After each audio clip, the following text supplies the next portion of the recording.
Este es el podcast de la Congregación Shema Israel, Miami y Deerfield Beach. Presentando la parashá de la semana por el rabino Avi Ner.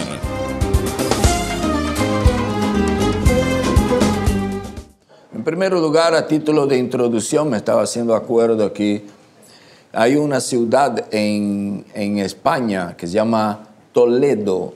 También hay apellidos Toledo, ¿no? Personas que tienen apellido Toledo. Esa ciudad fue fundada por judíos.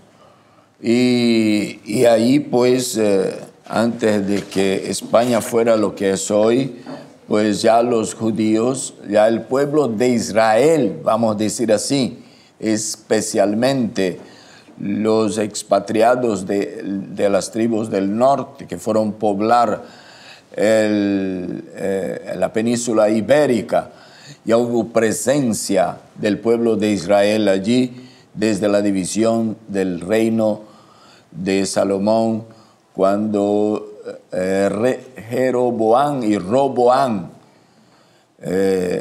cuando Jeroboam dividió el país en dos reinos y Roboam se quedó con los reinos con las tribus del sur y Jeroboam con la mayoría en el norte.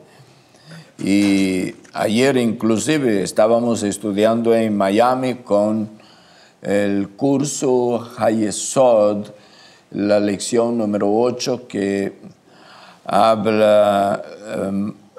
toca un poco en el aspecto de lo que sucedió en el tiempo de Jeroboam y de Roboam.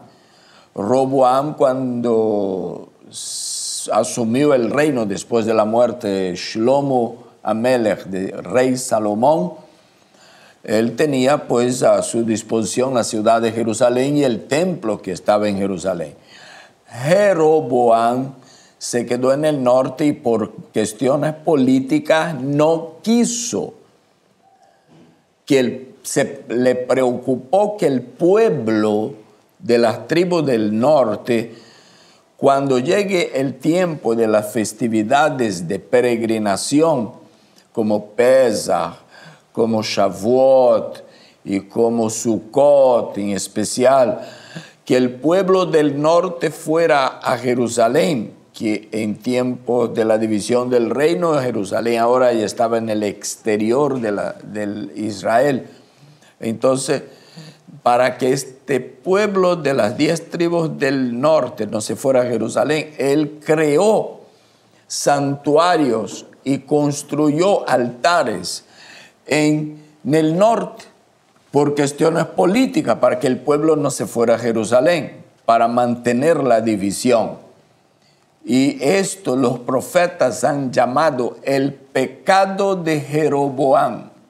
Entonces, en resumen, ¿en qué consistía el pecado de Jeroboam? En que remarcar lugares. Hashem dijo que el templo era en Jerusalén y él construyó altares para ofrecer sacrificios en otro lugar, para dividir las tribus del norte de las tribus del sur, es decir, para separar israelíes de judíos. Las fechas de las festividades también Jeroboam cambió.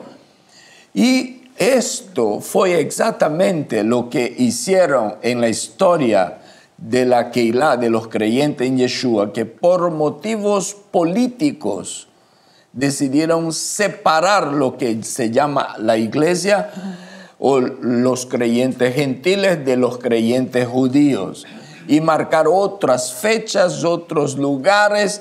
En vez de Jerusalén ahora es Roma, la capital del cristianismo, y en vez de las fechas del calendario judío o bíblico, marcaron otras fechas, y en vez de la festividad de Hashem, pusieron otras fiestas.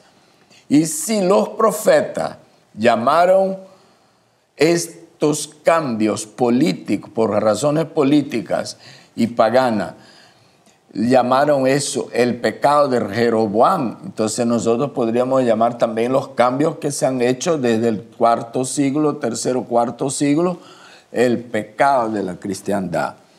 ¿Cuál? El de cambiar los sitios, separar el pueblo creyente en Yeshua del pueblo judío y cambiar las fechas de las festividades y cambiar las mismas festividades.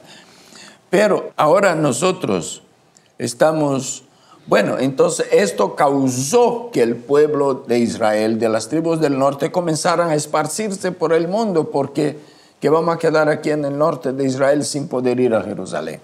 De ahí se fundaron también ciudades como Toledo, que tiene relación con la palabra Toldot, ¿no?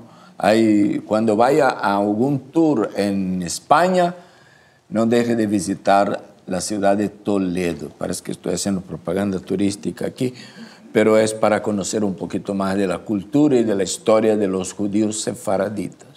Bueno, aquí tenemos en Parashat Toldot, estas son las generaciones. Toldot. Resulta que Rivka, a duras penas, después de esperar décadas, se ve encinta. Y esto le hace a Isaac un hombre muy feliz. Pero resulta que los niños comienzan a patalear y a pelear dentro del vientre, moverse demasiado, que tan demasiado se movería, no sé, pero que la madre dice, ay, para esto me embarazo. Si es así en el vientre, ¿cómo será afuera? Entonces, ¿para qué vivo yo? O sea, ¿a qué vine al mundo? ¿Qué vengo trayendo aquí? Y dice que fue a consultar a Hashem. Y Hashem le dijo, 2 pueblos y 2 naciones hay dentro de ti. Y la menor y la mayor servirá a la menor. El mayor servirá al menor. ¿Qué quiere decir el mayor y qué quiere decir el menor? El mayor, el que nace primero, el que se tiene el derecho a la primogenitura. Así nazca primero, 30 segundos primero antes que el otro, este es el mayor. Es decir, tiene 30 segundos, hubiera tenido 30 segundos más viejo que el otro, ¿no? Entonces, fue Hashem quien le dijo esto a Rivka después de que ella fue a orar a causa de las dificultades que tenía durante el embarazo, a causa de la conducta de estos 2 niños dentro de su vientre. Así que antes de juzgarle y condenarle y criticarle a Rivka de haber orientado a Jacob a hacer lo que hizo, a engañarle a Isaac respecto a la bendición, es importante tomar en cuenta que esa madre había recibido de parte del Eterno una revelación. ¿Entendido? Si el mayor servirá al menor, entonces Hashem le está diciendo que el mayor, es decir, el que nazca primero, no será el más importante. No ocurrirá conforme la tradición y las leyes corrientes, que la cosa va a ser invertida.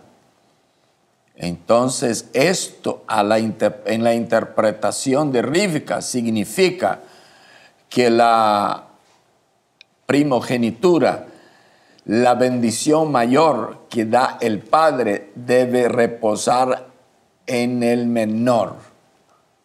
Entonces ella crió sus hijos todo el tiempo enfocada en una revelación que recibió. No vemos muy bien que Jacob amaba más a Esaú y que Rivka parecía amar más a Jacob, o que Isaac amaba más a Esaú y que Rivka amaba más a Jacob. Esto sucedió no solo por una falla, los padres tenían que amar igual a sus hijos, pero lo que contribuyó para esto fue la revelación que ella tuvo de que el mayor, el que nazca primero, terminará sirviendo o de siervo para el menor. Entonces el menor sería más importante. Era importante que se enfocara en la vida de ese menor. Entonces Hashem, ella tenía motivación. Lo otro, dice la Escritura en Génesis, en Bereshit, capítulo 26, que dice que cuando Esav cumplió 40 años, tomó 2 esposas hititas. Es decir, que usted se acuerda que cuando Abraham fue a buscar esposa para su hijo Isaac, ¿qué fue que le hizo?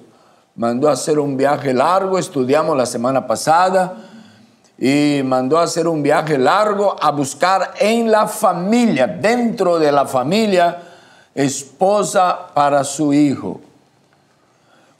Y Isaac recibió a Rivka. Pero Rivka sabía muy bien de esto. Ella fue parte de esa historia. Pero ahora Esav, el que nace primero, va a buscar esposa. No su padre, Isaac, se preocupó en buscarle esposa, sino él mismo, por sí solo, fue, digamos, al mundo. Fue, digamos, en otra cultura, en familias paganas, a buscar esposa. En el judaísmo se está más inclinado a creer que una persona es judía dependiendo de quién fue la madre, antes de que quién fue el padre. ¿Por qué? La madre es la que pasa más tiempo con los hijos y la que transmite más la cultura, la Torá, la instrucción, la oración, en cuanto el padre pasaba en la semana toda ocupado con trabajar, producir, y por causa de esa misma ocupación fue que Hashem, sabiendo que el hombre iba a vivir así muy ocupado para mantener su familia, Hashem separó el Shabbat para que pararan y entonces pudieran dedicar tiempo a Hashem. Es decir, que el hombre apenas tenía un día a la semana para dedicarse al culto y durante la semana le sobraba muy poco tiempo para tratar con los hijos. Entonces la madre era la que iba a afectar. Pero si Esav, el primogénito de Isaac, se casa con mujeres paganas, ¿qué sería la descendencia de Abraham? ¿Qué sería la descendencia de Isaac? ¿No? Es muy importante saber con quién se va a casar para saber si vamos a honrar nuestros padres. Entonces, en el caso de Esav era muy importante porque Abraham engendra a Isaac. Isaac engendra al tercero patriarca de la nación que Hashem se propuso crear para hacer luz a las naciones. Entonces esos 3 patriarcas son muy importantes porque del último de los 3 va a salir las 12 tribus de Israel. Pero ¿de dónde van a salir esos 12 hijos de Israel que puedan cumplir la voluntad de Hashem si todos los 12 son hijos de mujeres paganas?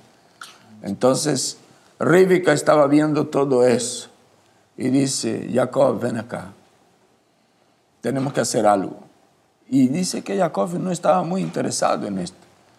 Pero Jacob, tu padre ya está para bendecir a sus hijos antes de morir. Ya no ve bien. Tú te vas a presentar y vas a decir que eres Esav para que tú recibas esa bendición. Entonces, pero mi padre me va a oler y va a ver que no huelo al campo, no huelo a casa, a venados, a todos estos animales que siempre lo traen.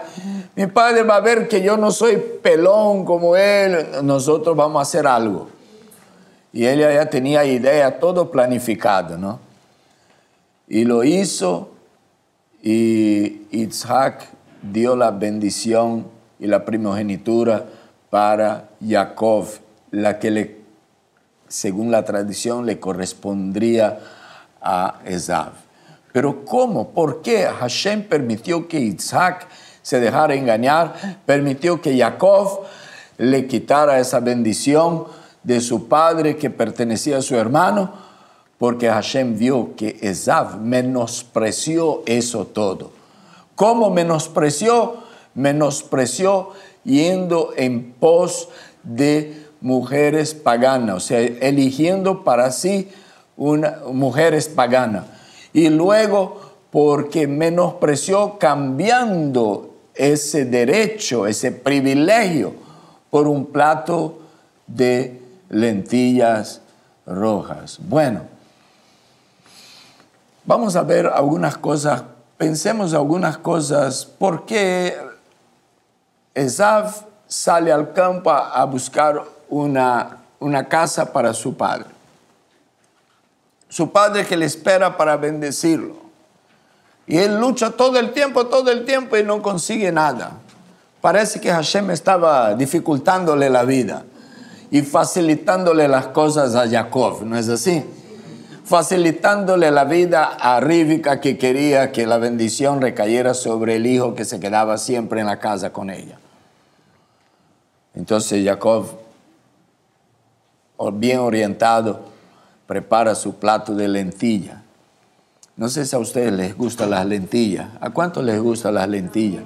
A mí me encanta, ¿no? Me las como más frecuentemente donde el hermano Gustavo, que a veces hace un plato de lentilla con cuchara. O sea, lentilla con lentilla, ¿no? Pero no sé cómo suele hacer, pero sale rica. Las lentillas son redonditas. Lentejas, ¿no? Las lentejas son redonditas. Y dice otras fuentes como el Talmud, en el Midrash hay referencia de que Jacob preparó lentilla aquel día porque era el aniversario de la muerte de su abuelo Abraham. Es decir que en la cultura hebrea no se conmemora el nacimiento de una persona que ya se ha muerto. Se recuerda a esta persona cuando ya se ha muerto, se recuerda su muerte y no su nacimiento. Mientras vive, se recuerda su nacimiento.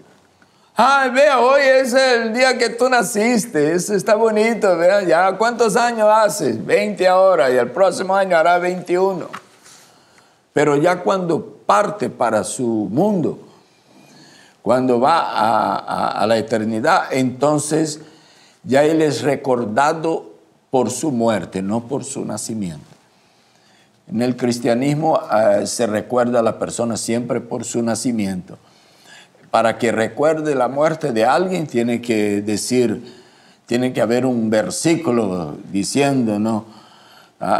Que harás esto en memoria de mí, recordarás mi muerte, etc., para que ellos puedan hacerlo. Pero en la cultura oriental se recuerda la muerte de la persona y se come pan redondo, huevos, lentejas, porque son redondas, son circular, porque así es nuestra vida.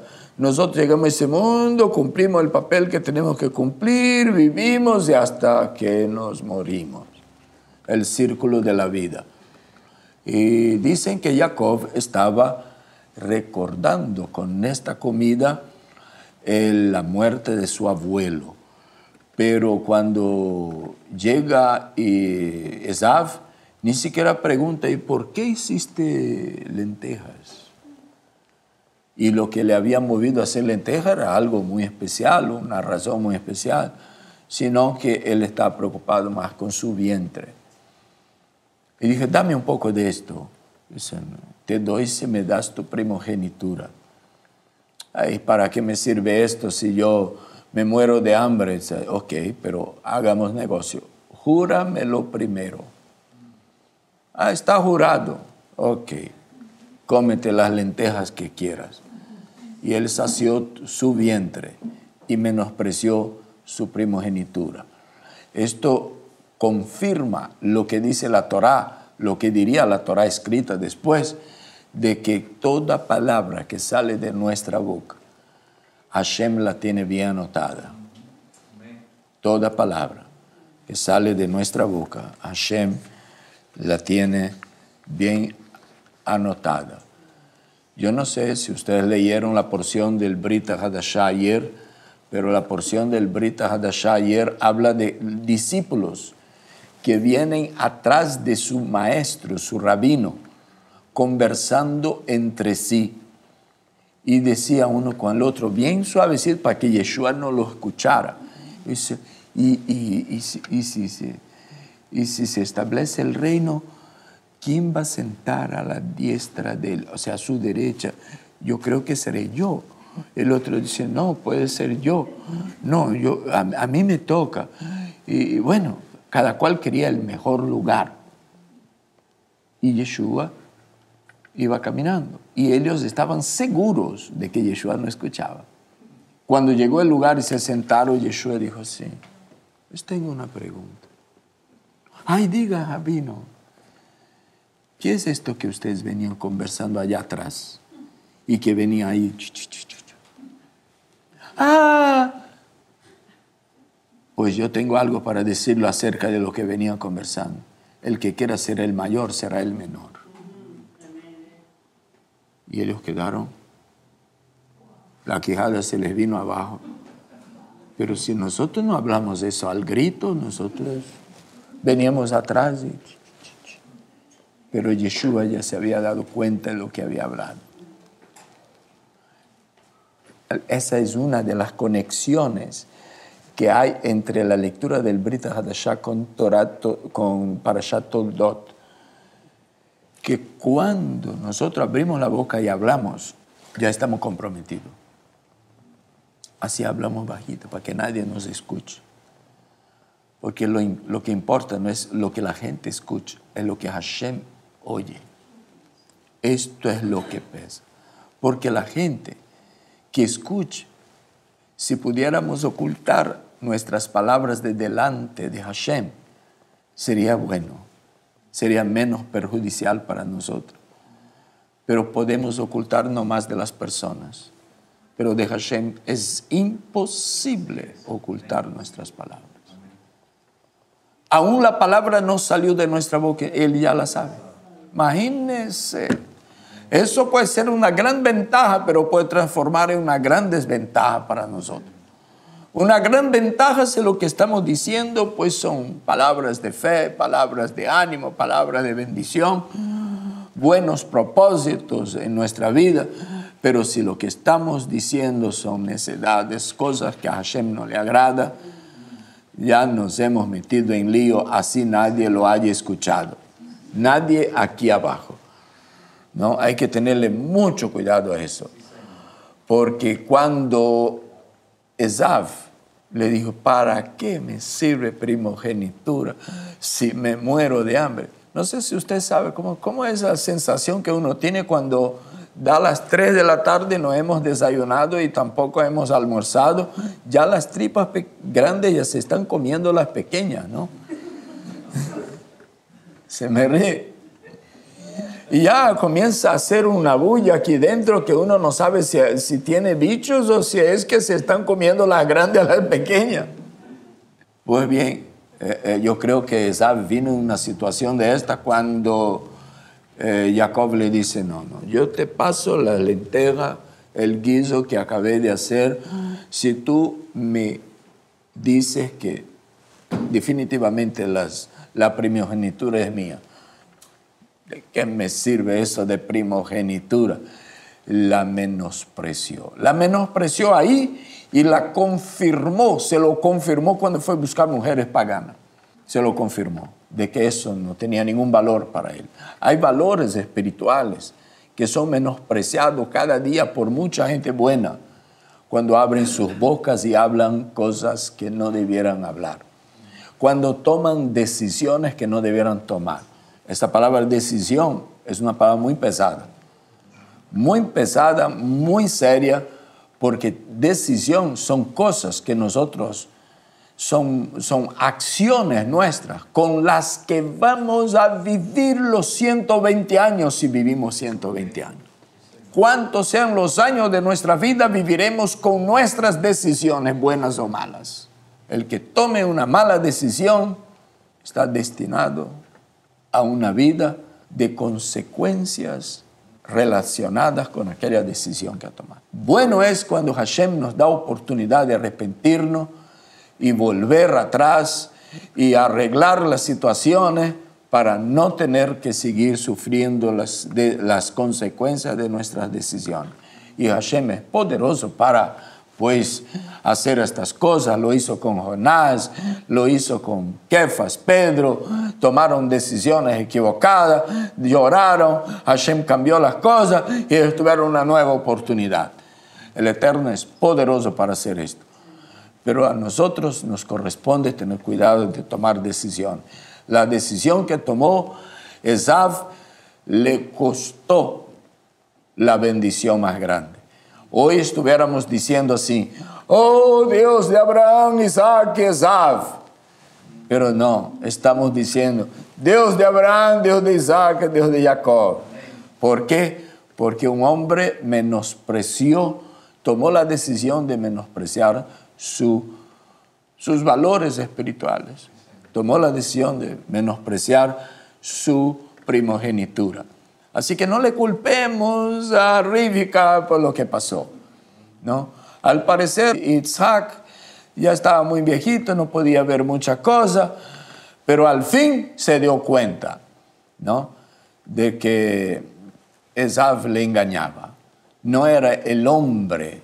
Pero hay un versículo que dice así: Va Ejav Yitzhak eta Esav, ki Said bepiv.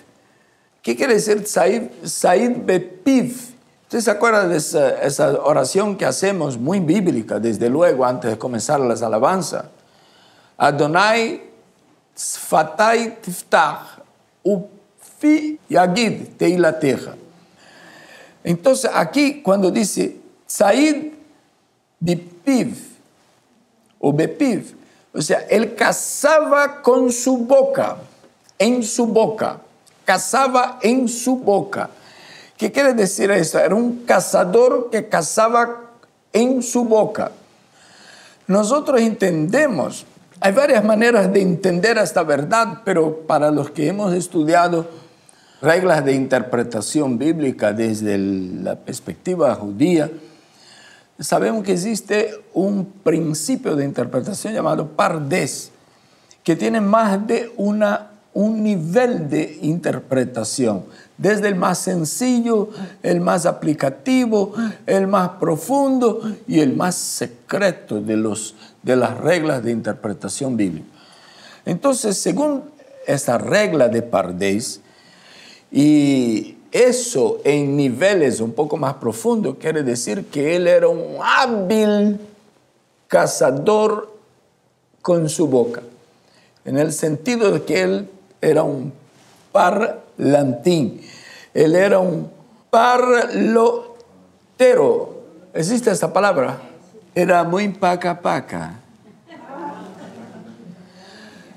En el Talmud dice que él llegaba para su padre y decía así: padre, ¿y cómo es de diezmar la sal? El diezmo de la sal era, no sé si usted sabe de dónde viene la palabra salario. Era porque le pagaba a la gente con sal. La sal era muy importante, porque si no tiene sal, de nada le sirve. Entonces, tú trabajas para mí la semana y yo te pago con sal. Te doy un saquillo de sal y tú puedes ir a la tienda a comprar con sal. Tú das sal y ellos te dan arroz, por ejemplo. No era el arroz en aquel tiempo, era otro tipo de cosas. De ahí viene la palabra salario. ¿Cuánto es que tú ganas de salario? Eso gano 15, 5, 2, 3, 8 a la hora. 8 es el salario de él a la hora. Es decir, la cantidad de sal que gana por hora de trabajo. Entonces, estoy hablando de tiempos muy antiguos. Y dice en el Talmud que Esav llegaba para su papá: papi, ¿cómo es de diezmar la sal? Pero eso es tan sencillo, es tan fácil hacer la cuenta. Pero eso decía, dice en el Midrash, para darle la impresión a su padre, que apenas podía hablar y ver, que él era un hombre espiritual. Pero cazaba con su boca, era mucho paca, impresionaba con sus palabras, pero su vida no correspondía a lo que decía. Y así le engañaba a Isaac. Isaac se enfocaba en él para darle la bendición. Bueno, yo no estoy tratando de exaltar el Talmud, el Midrash, etc. Pero solo para que usted tenga una idea de que hay otras fuentes de información que respaldan la interpretación, o sea, respaldan a Rivka cuando ella decide tomar esa decisión. Usted sabe que a las madres es un poco más difícil de engañar que a los padres, ¿no es así? Entonces los padres, la madre ya se da cuenta de lo que los muchachos están queriendo más pronto que el papá. Entonces Rivka dice: ese no me engaña. ¿Qué va a dar el diezmo del sal? Ese tipo enamorándose de chicas mundanas que no tienen nada que ver con la promesa que Hashem hizo a su abuelo y a su padre. Ese tipo se está pasándose por espiritual y de espiritual no tiene nada. Pero es mi hijo, lo amo, pero no voy a permitir que él se lleve esa bendición. Y luchó y terminó cayendo en Jacob. Y hoy somos descendientes de Jacob y no de Esav. Y de Esav es descendiente, usted sabe muy bien, los edomitas y de ahí los Roma y todos esos imperios que se levantaron contra Israel. Y por eso Hashem le dijo a Rivka: 2 naciones, 2 pueblos estaban ahí dentro de su... Y el mayor terminará sirviendo al menor. Pero los rabinos enseñan otra cosa más que yo quiero dejar aquí con ustedes antes de cerrar el servicio de Torah. Y es que dentro de Rivka había 2 naciones. Ay, hermano, esto ya sé, ya no me siga repitiendo. Es que estas 2 naciones o 2 personas representan lo que podemos ser. Usted ya oyó hablar cuando salen en Sudamérica especialmente, ¿no? Que cuando protestan contra los gobiernos, dice: ay, nosotros estamos cansados de esa vida de perro. Dicen algunos, ¿no? Que quieren una vida mejor, un mejor salario, etc. Pues bien, hay gente que vive vida de Esav y termina un pagano. Y hay gente que vive vida de Jacob y termina un Israel. ¿Con quién nosotros nos identificamos? Si nos identificamos con Esav, puede esperar vida de perro. Si nos identificamos como Jacob, puede esperar vida de Israel. Israel es aquel que luchó con Hashem y salió con su bendición. ¿No es así? Entonces, cuando usted ve en la Escritura que Hashem dice: yo soy el Dios de Jacob, tu padre, está diciendo: yo soy el Dios del debilucho Jacob, mi siervo. Cuando dice: yo soy el Dios de Israel, está diciendo: yo soy el Dios del espiritual, del hombre espiritual, el hombre que pasó la noche orando y se llevó la bendición. El hombre que se hizo digno de ser hecho descendencia de Abraham, de hacer de él una nación. Entonces, nosotros tenemos que vivir de tal manera que nos identifiquemos con Jacob y crezcamos espiritualmente hasta llegar a ser Israel, hombres y mujeres espirituales.